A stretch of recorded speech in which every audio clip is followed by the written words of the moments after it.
how to factory reset Android without password.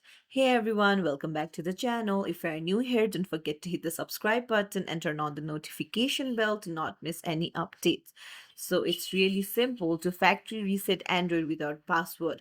You'll just need to go to your Google Chrome and then search for Find My Device.